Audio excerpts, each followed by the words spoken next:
इसमें ढीठ बनो, ढीठ। शादी करनी है ऐसी की तैसी, किसी का बाप रोक के दिखाए मुझे। पहली शादी में भी, दूसरी में भी, तीसरी में भी, चौथी में भी। ना किसी मुफ्ती से पूछने की जरूरत है, ना किसी बुजुर्ग से पूछने की, ना किसी उस्ताद, ना किसी पीरो मुर्शिद से। और लड़कियों के हालात, खुदा की कसम मैं आप लोगों को ऑडियो लड़कियों की सुनाना शुरू कर दूं, यहाँ आप बेहोश हो जाओगे। यहाँ पे जो हालात चल रहे हैं घरों के अंदर, आज से थोड़ी है 20 साल से हम सुन रहे हैं यार। 18 साल की लड़की को तलाक हो जाती है ना, एक आध बच्चा है उसका, गई जिंदगी, हो गई बर्बाद, बस खत्म। और वो जो बेगैरत इससे दूसरी शादी करने वाला था, वो जब जाएगा ना एक्चुअली ये दिल्ली, वो कहेगा यार, क्योंकि टेंशन है, मर्द को पता है पहली बीवी ने अलग हंगामा करना है, ऊपर से ना उलमा हौसला अफजाई कर रहे हैं, ना हुकूमत हौसला अफजाई कर रही है, ना मेरा बाप मुझे सपोर्ट कर रहा है, ना मेरी माँ मुझे सपोर्ट कर रही है, ना नमाजी सपोर्ट कर रहे हैं, ना मस्जिद का इमाम सपोर्ट कर रहा है। तो वो कहां करेगा दूसरी शादी मेरे भाई? आसान थोड़ी है ये। जो काम मुश्किल होता है उसमें मोटिवेशन चाहिए होती है, उसमें एक्चुअली नहीं चाहिए होता।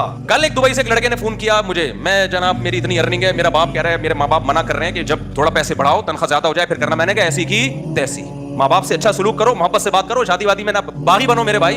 हम अगर अब्बा अम्मा भाई बहनों से पूछ के, हम तो अभी तक वैसे ही बैठे हुए होते।